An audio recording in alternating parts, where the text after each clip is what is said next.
Government ने 30 लोगों की फहरिस्त जारी की है जिनके पास लैंड ग्रेबिंग के मामले हैं। लैंड ग्रेबिंग हम लोग उसको नहीं मानते जिसके पास 4 मरले जगह है, 2 मरले का प्लाट है, 8 मरले की कोठी घर बनाया है। भारतीय जनता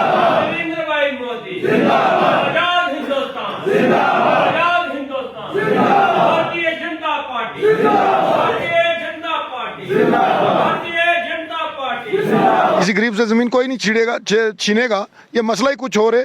जिन लोगों को खतरा है वो लोग इस वक्त गरीबों का मसीहा बन के उनको बरगला रहे हैं। आपके कहने का मतलब ये है कि जो हमारे पहले मंत्री रहे हैं या जो भी रहे हैं उन्होंने सरकारी लैंड पे कब्जा किया, अब वो गरीबों को वहां उठा के। मैं सिंपली कह रहा हूं, जो लोग खतरे में हैं वो इस वक्त गरीबों का शोषण करके सरकार को बदनाम करने की साजिश कर रहे हैं। खतरा उन लोगों को है। तो सर, जो पटवारी वगैरह चसाना में दौरा कर रहे हैं, या हमने देखे कई जगहों पे सोशल मीडिया पे लोग भी बाहर सफर कर रहे हैं, उनके बर्तन तक बाहर फेंके गए, तो ये क्या गलत है सर? और एक को मोहर में भारतीय जनता पार्टी ने एक मीटिंग रखी थी डाक बंगले में।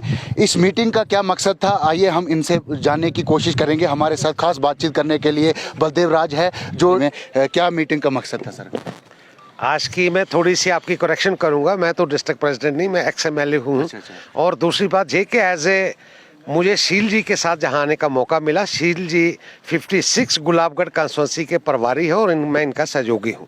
आज की जो मीटिंग थी वो सिर्फ इसी बात के लिए थी कि 56 गुलाबगढ़ ST होने के बाद यहाँ पे अब जो असेंबली के इंतखाबात होंगे तो इसमें यहाँ पे ST कैंडिडेट उतरेगा। जो नरेंद्र मोदी की सरकार ने हमें ST का कोटा दे दिया है, ये उसी के सिलसिले में कि उसकी तैयारी करने के लिए भारतीय जनता पार्टी की एक तैयारी करने के लिए नीचे तक ग्राउंड तक जाने के लिए भारतीय जनता पार्टी के हर बूथ पे हम जाएं और आने वाले विधानसभा के चुनाव यहाँ पे हो, जब पार्लियामेंट के जब भी चुनाव यहाँ पे हो, चाहे VDC के हो, DDC के हो, और आने वाले चुनाव में भारतीय जनता पार्टी यहाँ से किस किस्म से जीत के ऊपर बाहर आएगी और यहाँ का विधायक होगा, वही सारी रूपरेखा बनाने के लिए जो पार्टी ने हमारी ड्यूटी लगाई थी, वो एक मीटिंग करने के लिए यहाँ पे आए थे। और उसका जो मुख्य बिंदु था इस कमेटी मीटिंग का, उसमें यह था कि यहाँ पहली मीटिंग हम यहाँ पे जाके कर रहे हैं और यहाँ की गुलाबगढ़ की एक कोर ग्रुप का गठन हो। कोर ग्रुप का आप समझते हैं कि जो हमारे डिस्ट्रिक्ट लेवल पे होता है। कोर ग्रुप का मतलब ये होता है कि जो हमारी स्टेट लेवल का होता है। कोर ग्रुप का मतलब यह है कि वो हमारी सेंट्रल तंजीम बॉडी का होता है। वो भारतीय जनता पार्टी ने फैसला किया कि हमारा कोर ग्रुप 10 लोगों का, 8 से लेकर 10 लोगों का कोर ग्रुप हर विधानसभा में बने। और उस कोर ग्रुप को गठित करने के लिए हम यहाँ पे आए थे और ख़ास तौर पे जो जिम्मेवारी हम सबको मिली थी, उसी के साथ हमारे प्रदीप जी जो हैं, सरदार प्रदीप जी, वो हमारे सहयोगी थे इसमें, वो कन्वीनियर थे कि ताकि वो हमें यहाँ इलाके की कन्वीनियर करें कि इस यहाँ पे कैसे हो सके, वही हम माथापच्ची कर रहे थे।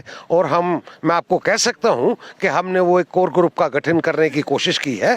वो अप्रूवल जो है वो ऊपर से होगा और आने वाले वक्त में कि भारतीय जनता पार्टी हर पोलिंग स्टेशन पे किस तरीके से आगे बढ़े, किस तरीके से अपने आप को मजबूत करे और किस तरीके से जहां से मोहर से भी भारतीय जनता पार्टी का यहां से कैंडिडेट जो है वो MLA बने, उसी के लिए चर्चा करने के लिए यहां पे आए थे। सर, एक तरफ से भाजपा सरकार जो है कह रही है कि मजबूती की तैयारी कर रही है, वहीं अगर हम लैंड की बात करेंगे, एक तरफ से लैंड को भी हटाया जा रहा है, गरीब जो है वो बड़े परेशान हो रहे हैं। सर, क्या कहना चाहेंगे इसके बारे में?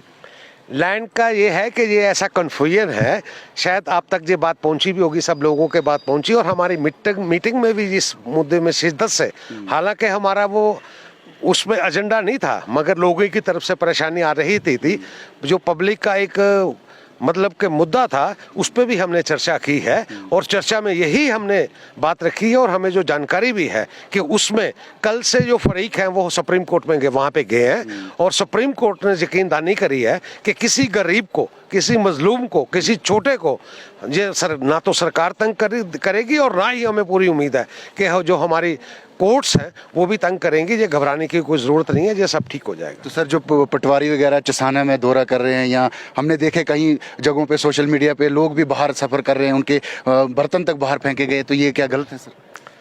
ये एक किस्म का मैं आपको ये बताऊं ना, ये बेसिकली सरकार का ऑर्डर नहीं था, ये माननीय कोर्ट की तरफ से एक रिवीजन थी, उस कोर्ट की तरफ से एक डायरेक्शन आई थी, और जो डायरेक्शन जो आई थी वो छोटों के लिए नहीं थी। मैं तो कल शायद आपने नहीं देखा होगा, गवर्नमेंट ने 30 लोगों की फहरिस्त जारी की है जिनके पास लैंड ग्रेबिंग के मामले हैं। लैंड ग्रेबिंग हम लोग उसको नहीं मानते जिसके पास 4 मरले जगह है, 2 मरले का प्लाट है, 8 मरले की कोठी घर बनाया है, वो उसका मतलब कि वो नहीं है। लैंड ग्रेबर जो है कि जिनके पास मुद्दतों से, जो पिछली सरकारें थी उनके वक्त से 100-100 200-200 कनाल 500-500 कनाल, और वो कल शायद वो कहीं सरकार ने वो लिस्ट जारी वो तो की है। उनको बसा रहे थे ना सर, वहाँ पे वो तो उनकी बसा लिस्ट रहे जारी की है, लेकिन और कहीं ना कहीं हम निकाल रहे हैं। और सरकार ने कहा इस बात के लिए कि हम जब भी निकालेंगे पहले बड़े से काम शुरू करेंगे। हालांकि वो नौबत अभी आने वाली नहीं है, क्योंकि कल सुप्रीम कोर्ट के चीफ जस्टिस महोदय ने इस बात के लिए एग्री किया है कि हम इसको सुनेंगे, और सुनने के बाद इसको ऑर्डर को स्टे भी करेंगे। मैं ये लोगों को आपके माध्यम से मैसेज देना चाहता हूँ कि ये जो पटवारी लोग कर रहे हैं, जो दूसरा तीसरा कर रहे हैं, इसमें घबराने की जरूरत नहीं है। छोटे गरीब को जो घर का शेल्टर किसी ने बना के रखा है, किसी को तो घबराने की जरूरत नहीं है, और सरकार उनका बिल्कुल ख्याल भी रखेगी, और मान्यवर कोर्ट भी उनका ख्याल रखेगी, वो उनको कोई नहीं फेंकेगा। आप भी रखेंगे बात? बिल्कुल रखेंगे, हम रख रहे हैं, रखेंगे भी, और इसको आगे भी करने नहीं देंगे। चलिए प्रदीप सर भी कुछ कहना ज़्यादा नहीं, मैं इसी पे एडिशन करना चाहूँगा कि हमारे बदूरी साहब में कमिश्नर कम सेक्रेटरी रेवेन्यू, अगर आपने उनका इंटरव्यू सुना है, ये सरकार की डायरेक्शन है। सरकार की डायरेक्शन है कि किसी गरीब का मकान कोई नहीं उखाड़ेगा, किसी गरीब से ज़मीन कोई नहीं छीनेगा। ये मसला ही कुछ और है। जिन लोगों को खतरा है वो लोग इस वक्त गरीबों का मसीहा बन के उनको बरगला रहे हैं। आपके कहने का मतलब ये है कि जो हमारे पहले मंत्री रहे हैं या जो भी रहे हैं, उन्होंने सरकारी लैंड पे कब्जा किया, अब वो गरीबों को वहाँ उठा के। मैं सिंपली कह रहा हूँ, जो लोग खतरे में हैं वो इस वक्त गरीबों का शोषण करके सरकार को बदनाम करने की साजिश कर रहे हैं। खतरा उन लोगों को है जो हड़तालें कर रहे हैं, खतरा उन लोगों को जो बार बार इंटरव्यू दे रहे हैं कि सरकार जुल्म कर रही है। गरीब जनता को किसी को भी नहीं खतरा, और मैं अपनी 56 गुलाबगढ़ कंस्टिट्यूंसी के लोगों को ये यकीन दहानी देता हूं, और ये दावे से कहता हूं कि कोई भी पटवारी गिरदौर आपका मकान गिराने आएगा, आप हमें फ़ोन करना। अगर वो मकान गिर गया तो हम ये सियासत ही करना छोड़ देंगे। शुक्रिया सर, शुक्रिया। तो